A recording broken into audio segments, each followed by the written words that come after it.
If you are unfamiliar with colorism healing, or if this is your first time tuning in, I'm Dr. Sarah Webb, and I provide speaking, training, consulting to different companies, organizations, and institutions that are seeking to advance their DEI mission. And this live is part of an ongoing series. I think we're in week 4 or 5, an ongoing series based on my new ebook / PDF resource called Corporate Colorism: Why Business Leaders Must Upgrade Their Anti-Racist Strategies. As I mentioned last week, the part of the series that we're in for Corporate Colorism is looking at the history of colorism and how we got here. And as I was preparing for this live, I realized that I wanted to do this in 3 parts. So the most popular era for discussing the history of colorism is the colonial era. And I want to start there because it is probably one that most people are familiar with in terms of thinking about why colorism is an issue today.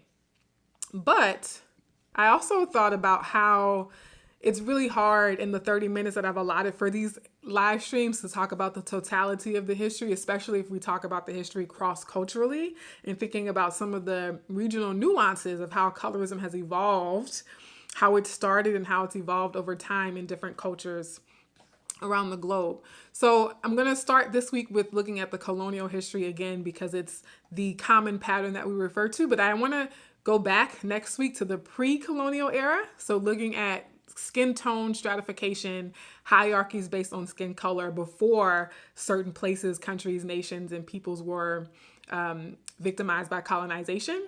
And then also looking at the post-colonial era. So I'll do that as a third part, thinking about, so after slavery, after the Emancipation Proclamation, after colonization stopped in the quote unquote formal sense. We know it never really stopped. There is no post-colonial era. But thinking about some of the history in more recent times, even some of the history that we ourselves might have lived through, or that our parents and grandparents have lived through. So this week we're going to start by thinking about the history of colorism. And I titled the thumbnail for this, "Is Racism Really the Result of Colorism?" And so we recognize that in modern day forms of colorism in particular, that a lot of it is rooted in that interracial colorism. So if you missed the previous live streams, it might behoove you to go back to catch up and get some of the foundational knowledge that a lot of my ongoing series is based on.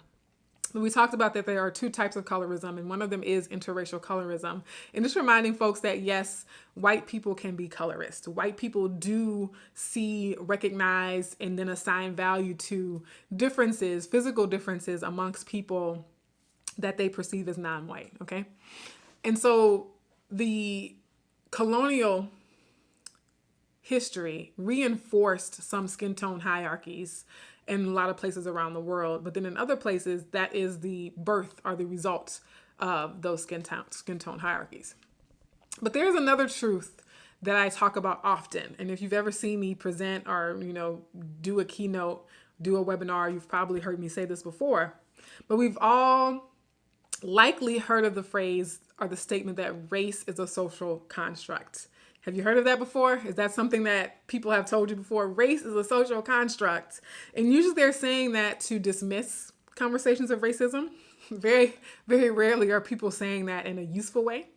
But I think it's very, very useful here in talking about colorism and why we can't talk about racism divorced from colorism, because race is a social construct, but skin tone is a biological fact with socially constructed meanings. Okay, so I'm going to repeat that. Race might be a social construct, but skin tone is a biological fact with socially constructed meanings. And here's the kicker. One of the socially constructed meanings of skin tone is race itself. Okay? And so we cannot talk about race. We can't talk about racism as if it exists independently or outside of the influence and the interpretation and the value systems that are placed on physical features, such as skin tone, such as hair texture, such as facial features, right? And so a lot of people who again, are dismissive or try to trivialize colorism as an issue are failing to realize or are choosing not to realize the role that skin tone and hair texture and facial features played in the construction of race itself. And so I want to read this quote that I always read by Thomas Jefferson. And this is from his Notes on the State of Virginia. And this is an example. This quote is an example of the zeitgeist, of the pseudoscience, of the anthropology, of what was considered truth or considered normal during that time period, as during the colonial period, as they were constructing whiteness in particular and constructing racial categories in general. So Thomas Jefferson wrote, quote, "The first difference which strikes us is that of color." I'm going to repeat it because y'all not hearing me. The first difference which strikes us is that of color. So again, y'all need to stop saying y'all don't see color, especially if you're white. White people have seen color since the dawn of time, okay? And is this difference of no importance? Is it not the foundation of a greater or less share of beauty in the two races, right? So here Thomas Jefferson, again, reflecting the common beliefs, the widely accepted ideology of his time, reflecting that, one, we see differences in color. We absolutely do see that people from this continent have different physical features than people from another continent. They absolutely saw that. But two, the important thing here, when he says, is not the foundation of a greater or less share of beauty in the two races. So the second thing we see is that we don't just see differences in people based on their physical features. We also are assigning value to people based on those physical differences. We are saying because of these physical differences, these types of people are more beautiful than these types of people. That has been the case from the beginning, right? The colonial era, again, was predicated on establishing firm boundaries about who's different from us as colonizers, right? Who is different from us and how can we prove that difference? And the physical features, skin tone and hair texture especially, were considered tangible physical proof that we were inherently different, and not just a benign or neutral difference, but that difference also indicated relative superiority or inferiority. Okay, so I'm trying to be very clear about that. So then he goes on to say, add to these flowing hair a more elegant symmetry of form. Besides those of color, figure, and hair, there are other physical distinctions proving a difference of race. Okay, so this was again published by Thomas Jefferson, and it was again a reflection of the widely accepted, the widely believed anthropology or pseudoscientific knowledge and information and education that was being spread and propagated around the world. And so this quote, I think, in terms of thinking about why colorism exists and how we got here and how colonization, global colonization, has contributed to these beliefs about more Eurocentric features, lighter skin, straighter hair, thinner noses, being seen or viewed as superior to other features that are kinkier afro hair, textured hair, darker skin tones, is the project, the purpose of this is to establish or to justify or to try and define Europeans as superior, the colonizers. I mentioned this last week or a few weeks before, is that they needed the world to believe that they were superior, right? And so they're looking for evidence. They are searching for evidence, so-called evidence, to try and prove that they deserve to rule, that they deserve to dominate, that they deserve to steal and hoard and pillage, right? And so thinking about, again, the physical features being used to determine, define, or to justify categories of people, and then two, choosing that or using that to then assign value to those things. So this is part of why we have a scenario like colorism. But then the second thing is that the entire project for constructing race was a tool for asserting dominance. And the people who had the power to create these anthropological studies, the people who had the power and the authority to write and publish these tomes like what Thomas Jefferson wrote, whether they be monarchies in Europe, or whether they be people who came to the colonies and took ownership, took the land and the status in order to do these things. Again, it was for the purpose of asserting their own hegemonic dominance over local people. And again, when the view of physical differences is used in terms of colorism, it is affirming for white people their superiority.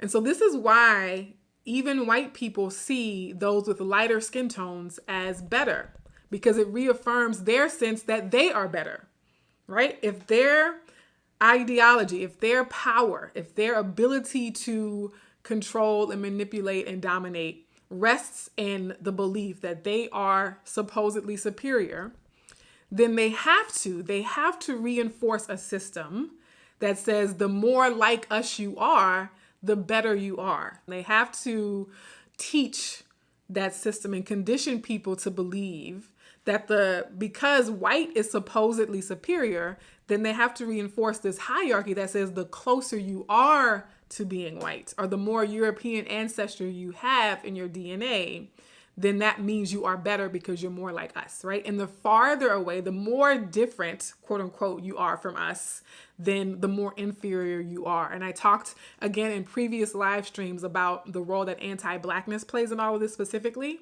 and how in order to construct whiteness as a concept, they needed a direct foil. They needed a supposed opposite to whiteness. And so Black people, the idea of Black people, people with darker skin tones, people with hair textures that were seen as more different than theirs, people with facial features that were seen as the most different from theirs, right? And so that's where that binary or that polarity came from.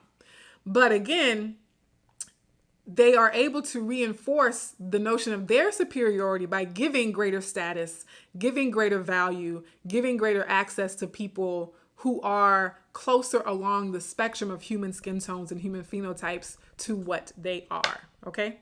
So that's a very general, broad overview in terms of why colonialism and how colonialism has contributed to this phenomenon that we now know as colorism. What we can understand here is that even the skin tone hierarchies that existed before colonialism were reinforced and re-entrenched in ways that they would have never been prior to colonialism. The idea of race as we currently use it definitely did not always exist or operate, was not always a factor in the way that it is today. But what was always noticed, what was always considered, what was always an obvious point of difference were physical features like skin tone, hair texture. All the ways that we diminish what colorism actually is in the world and what colorism actually is in society kind of falls flat or is dismantled when we understand that there would have not really been racial differences without first the valuing and the establishing a hierarchy of people based on the physical features like skin tone. I know that's not a common argument to make. A lot of times I try to decenter whiteness in these things, but really it's hard to get around it, right? Not that whiteness or European colonization or that white people have to always be the center of our conversations.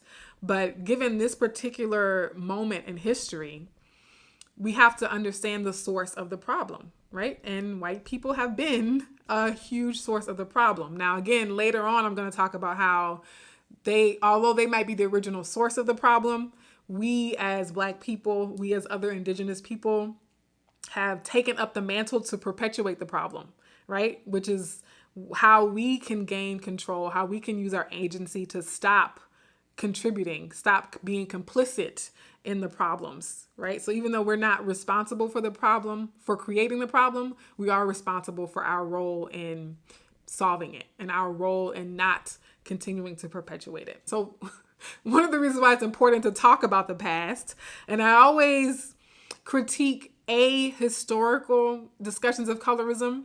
Part of the problem in solving colorism is that people want to have conversations about colorism that do not account for history.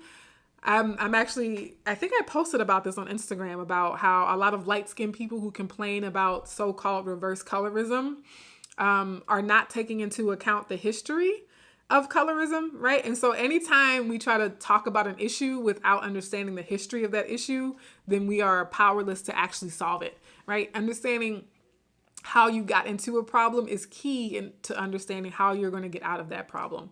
So our homework is to recall a time when learning something about history helped you better understand the present. Okay, what was the lesson for you? And then your affirmation is, I seek to understand the past so I can be empowered in the present. So I will leave you with that. Much love, y'all. I will see y'all next time.